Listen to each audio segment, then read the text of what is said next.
The following podcast is a deep, shallow dive production. Okay, let's go.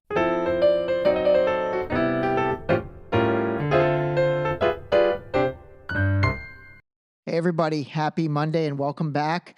Hope everyone had a wonderful Thanksgiving holiday. Hope you got a chance to relax a little bit, maybe do some goofy Black Friday shopping. Today is Cyber Monday, so maybe do some Cyber Monday shopping. I have to say, I don't know, I don't feel like Black Friday and Cyber Monday has the same meaning this year.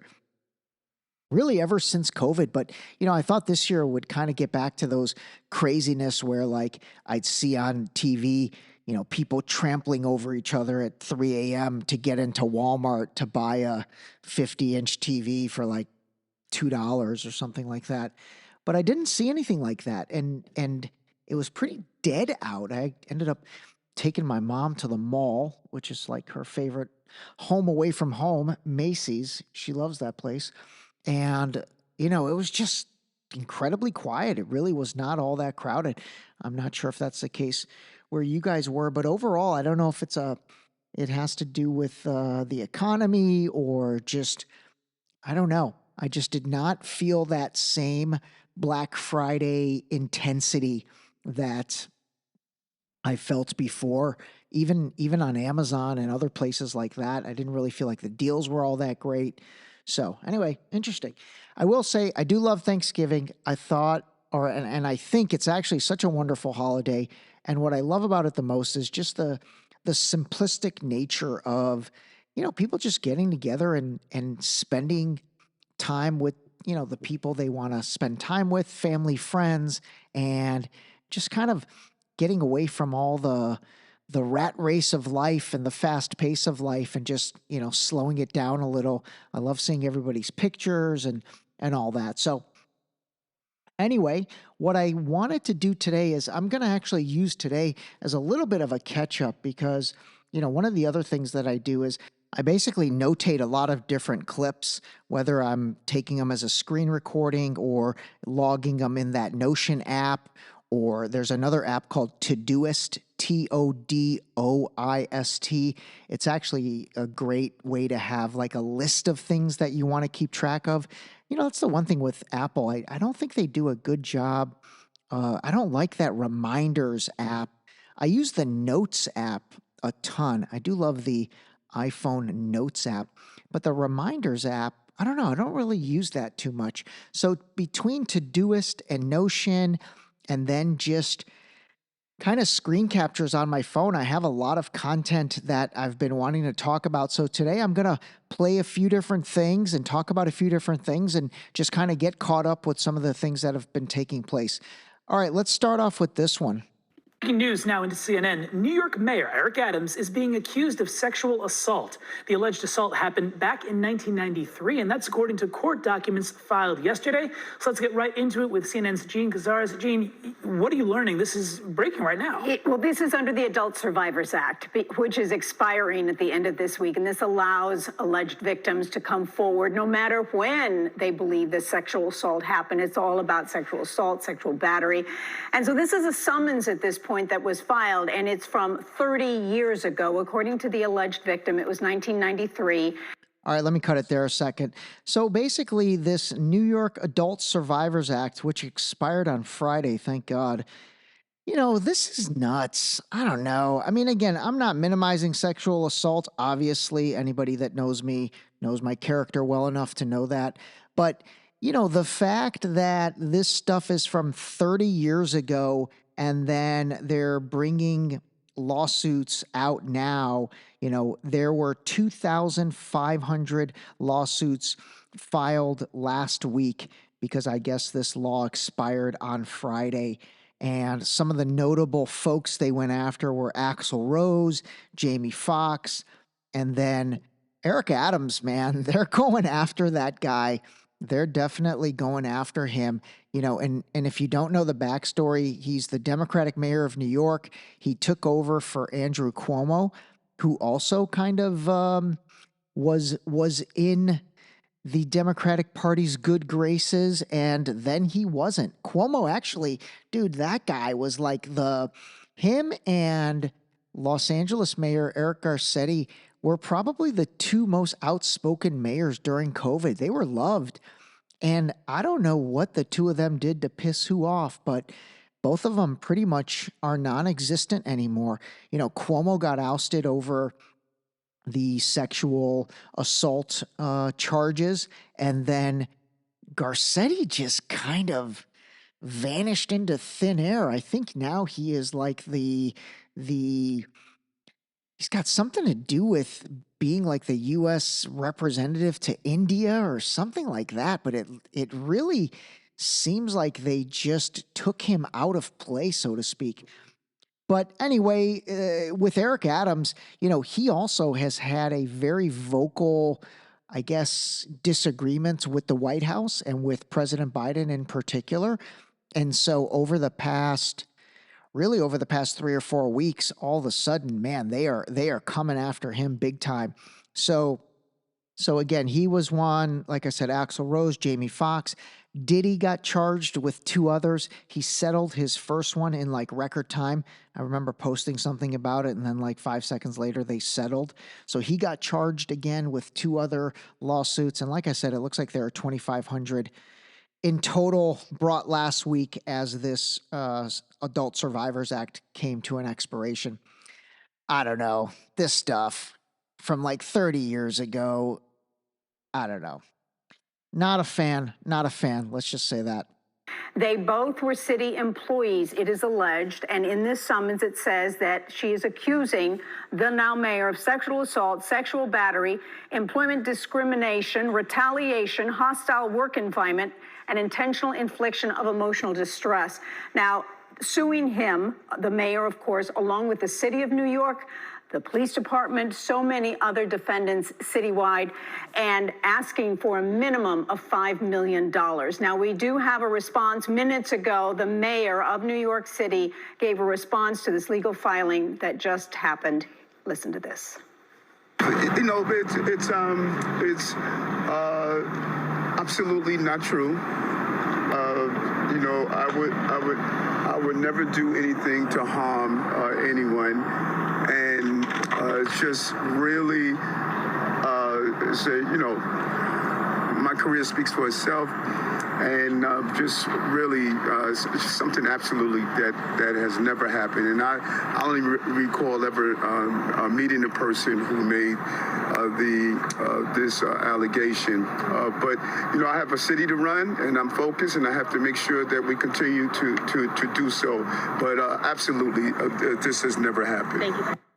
All right, again, I mean, you know, I don't know what the truth is, and like I said, if whomever really was sexually abused or assaulted, I should say, I hope they get whatever justice they're looking for. But, you know, that stuff seems a little odd, especially the 30-year waiting time. God, I was 1993. I was a little touchy-feely back then, I think I was. Especially when I had a couple drinks in me. I'm not gonna lie, a little bit touchy-feely, not in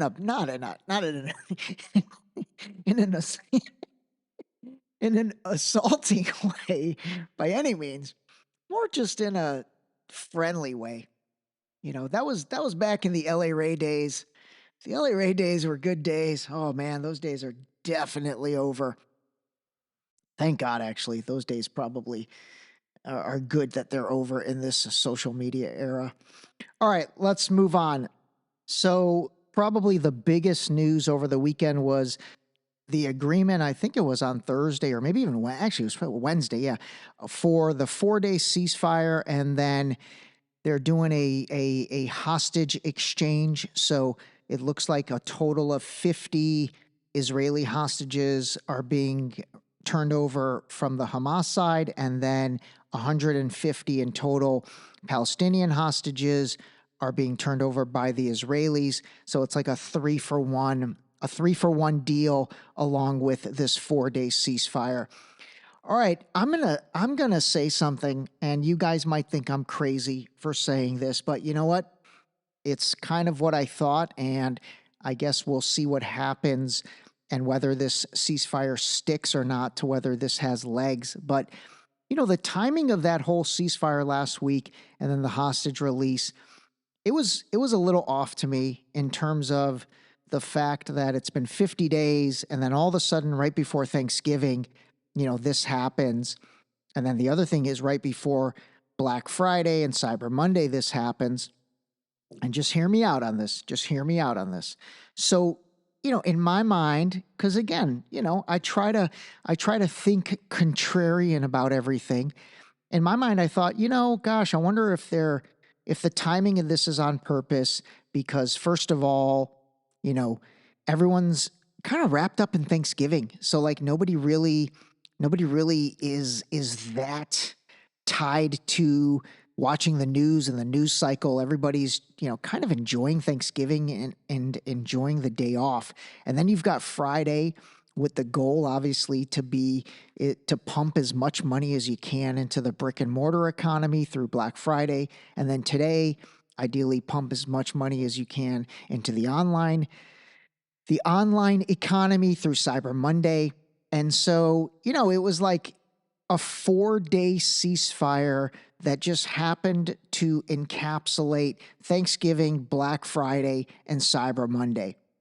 And why 4 days? Why not 7 days? It was kind of like, okay, once Cyber Monday's done, which will be tomorrow, what happens tomorrow? Is it just going to go back to normal, back to, Israel pummeling Gaza more? I don't know. We'll see. But I found that odd. I really did. Some of you might be shaking your head. That's all good. But that's what Ray D brings to this. Ray D thinks about things from all angles. Contrarian. I do like to think contrarian. I actually really do. So anyway, a little bit odd on that front, but I'm going to play for you a clip from MSNBC. And actually, this is a follow-up. I don't think I played a clip from The Guardian because it was just a written article, but I think I did mention it in one of the episodes. But back on November 9th of a few weeks ago, The Guardian came out with an article that said Netanyahu rejected ceasefire for hostages deal in Gaza, sources say. Italian, that's funny. I love the Italians, by the way. Israeli Prime Minister said to have turned down the proposal earlier in talks and wanted to continue taking a tough line, as well as continue the ground invasion in Gaza. Okay, so that was The Guardian. Now give this a listen from MSNBC. What are your thoughts on this hostage deal? It's sad that it's taken so long to get to this point, because this was something that Hamas had actually put forward on the first days, but was rejected by the Israeli authorities because they decided instead that they wanted to pursue military action rather than actually addressing the underlying cause of all of this. The only reason that it's happening now is because there's been so much pressure that's been brought to bear on the Israeli government by the families of these Israelis. And I think it's important to bear in mind that there are more than 7,000 Palestinians who are languishing in Israeli prisons. And many of these people who are going to be released are people who shouldn't have been held in the first place. They're people who have never been tried. They've never been convicted of any crime. Many of them are under the age of 14. These are women and children who Israel has used for many, many years as bargaining chips in order to exert pressure on Palestinians. So that was on Saturday. But again, if you take that interview and then take the Guardian story that broke November 9th, I will say there has been a tremendous amount of pressure inside Israel from the civilians. They did this entire march from Jerusalem to Tel Aviv, and then you had a lot of the family members of the hostages come out and, incredibly emotional speeches that really did put a lot of pressure on Netanyahu to basically act. But again, could this have happened 30 days ago, 45 days ago? I seriously, I question how any of this takes this long. I really do. And part of that is, God, just the the big bully in the room is the United States. So just put pressure on. One thing I'm researching, and I am going to kind of really give a thorough discussion about, but I will sort of tease it with you right now, is one of the things I find incredibly weird about this entire situation is supposedly the leaders of Hamas, which nobody even really knows. Hamas is like the boogeyman. You never really even see actual Hamasians in any of this, like especially all the killings and all the damage in Gaza. Like, have you seen one Hamas soldier that is shown, or one Hamas soldier that's been arrested? The only time I've seen any Hamas soldiers is during this hostage release over the weekend.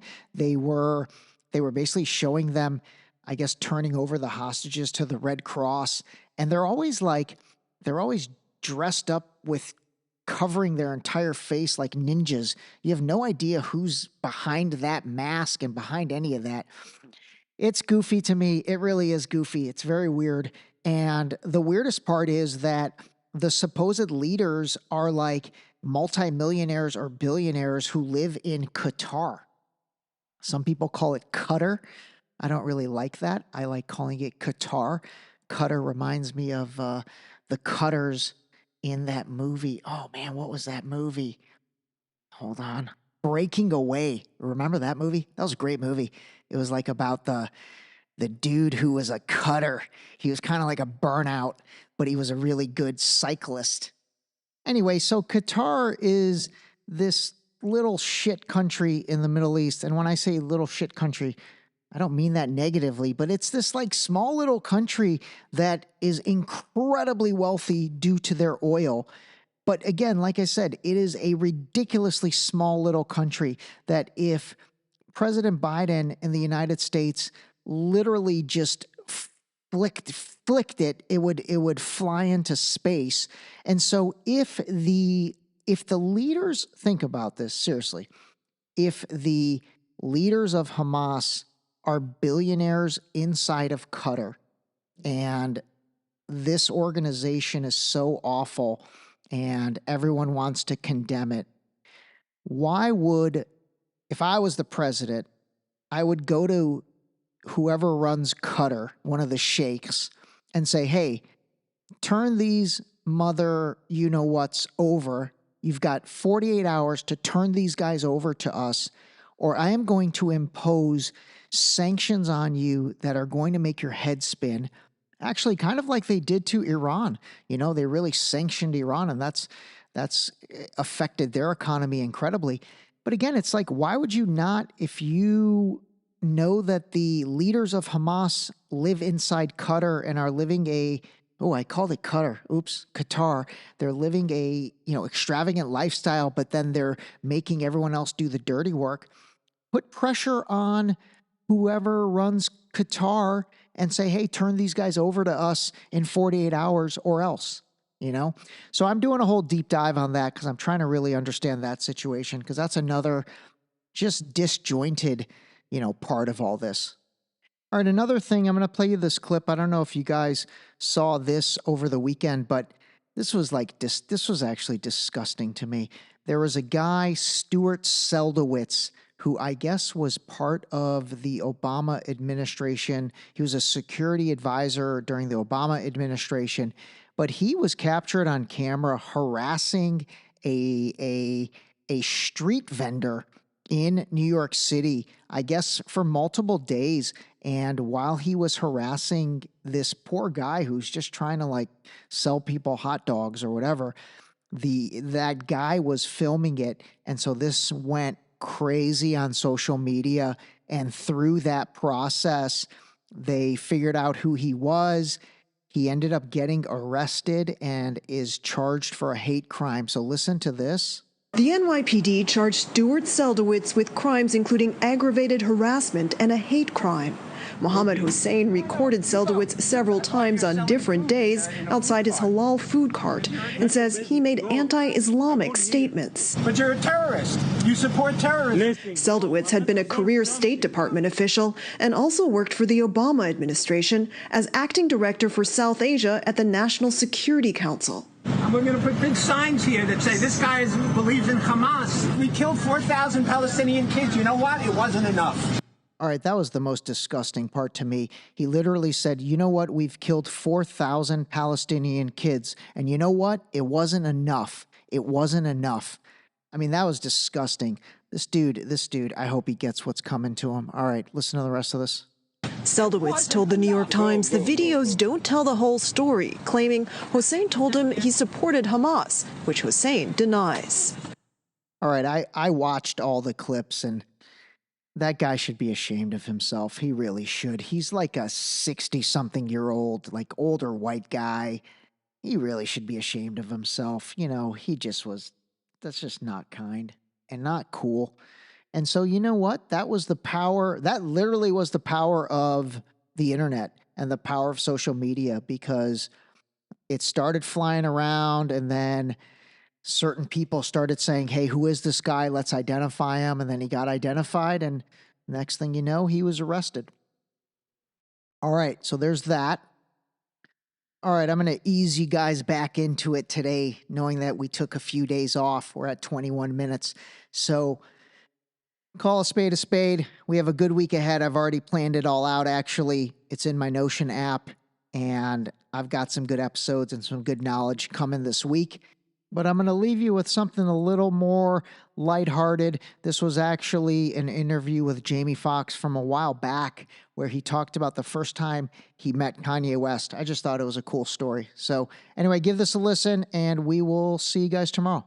Throw this party and a kid walks in, backpack on, jaw a little swollen. Yeah. Nobody knows this guy. I said, who that dude right there? They say, that's that new dude, Kanye. He produced beats for Jay-Z, whatever. I said, yo, they say you rap, man. This dude do a freestyle that kills everything. I said, oh my God, you're incredible. I said, how come you're not doing music? Yeah, I'm trying to. I got a song for you. I said, for me? He said, so get your ass up. Get up. I said, what? It's 3 a.m. Kanye's working on this song. And you hear thunks, thunks, thunk. I ain't saying she a gold digger. Everybody's jamming to the vibing out. Yeah, vibing, right? Yeah. Turns it off. That's whack. What? And everybody's like, what? He said, that's whack. And he said, go in the booth, Fox. I said, what you doing? So we go in the booth, and he takes over the studio, says, all right, Fox, give me something. And I'm like, okay, run it back. She take my money when I'm in lead. Yeah, she's a trifling friend indeed. Oh, she's a gold digger way over town that digs on to the door. And the rest is history. Wow. Now, I ain't saying she a gold digger, but she ain't messing with no broke niggas.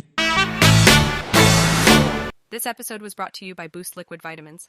Wake up, take your Boost, start your day. Drink your vitamins, build your immune system with Boost. Available on Boost.com.